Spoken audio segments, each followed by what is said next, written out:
ধাক্কা দিয়েছিল। আজ আবার কি হলো বাইরে? এত চিৎকার কিসের? বাবা আবার গ্রামের কারোর সাথে ঝামেলা বাঁধালো না তো?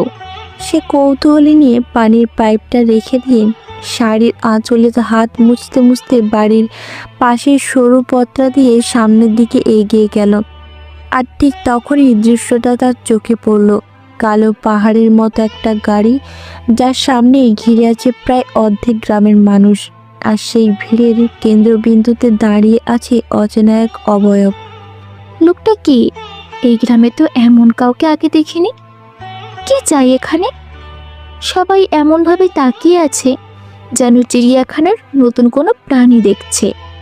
আর গাড়িটা, আল্লাহ, এ তো গাড়ি নয়, যেন একটা আস্ত দানব। মেহেদি, যে এতক্ষণ তার শীতল দৃষ্টি রাস্তার ওপারের দোতলার বাড়িটির উপর স্থির রেখেছিল, সে হঠাৎ করেই মুখ ফেরালো, যেন ষষ্ঠ ইন্দ্রিয়ের মাধ্যমে সে যারার উপস্থিতি টের পেয়েছিল। সে খুব ধীরে একটা রাজকীয় ভঙ্গিতে তার চোখে সানগ্লাসটা খুলল। মেহেদির চোখ থেকে কালো আবরণটা সরে যেতেই যারার বুকের ভেতরটা ধড়াস করে উঠল। একটা তীব্র স্রোতে যেন তার শিরা উপশিরা দিয়ে বয়ে গেল। এই চোখ, এই চাহনি কোথাও দেখেছে সে। মেহেদি ভাইয়া! নামটা তার ঠোঁট থেকে বের হতেই শৈশবের হাজারো স্মৃতি সে তার মনে দরজায় ধাক্কা দিল।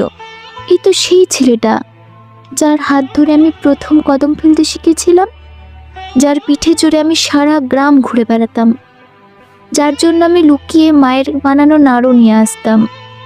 কিন্তু না, সে নয়। আমার চেনা সেই মেহেদি ভাইয়ের চোখে ছিল দুষ্টুমি ভরা হাসি আর রাজ্যের মায়া।